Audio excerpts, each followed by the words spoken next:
ઉપલેટા તાલુકા પંચાયતની ચૂંટણીનું પરિણામ આજે જાહેર થયું છે, જેમાં 18 બેઠકોમાંથી 9 બેઠક પર ભાજપનો ભગવો લહેરાયો છે, તો 8 બેઠક પર કોંગ્રેસનો વિજય થયો છે અને 1 બેઠક પર આમ આદમી પાર્ટીના ઉમેદવારની જીત થઈ છે। આ તકે નગરપાલિકા પ્રમુખ વર્ષાબેન ગજેરાએ ગીત ગાઈ વિજય ઉત્સવ મનાવ્યો હતો।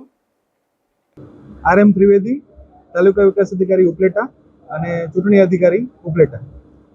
ઉપલેટા તાલુકા પંચાયતની કુલ 18 સીટનું આજરોજ પરિણામ જાહેર કરવામાં આવેલ છે।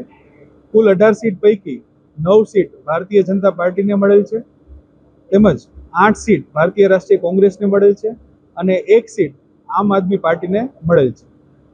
તેમજ ઉપલેટા તાલુકાની કુલ 3 સીટ જિલ્લા પંચાયત મતદાર મંડળની, એમાં ડુમિયાળી અને મોટી પાનેલી એ ભારતીય જનતા પાર્ટીને મળેલ છે, તેમજ કોલકી સીટ ભારતીય રાષ્ટ્રીય કોંગ્રેસને મળેલ છે।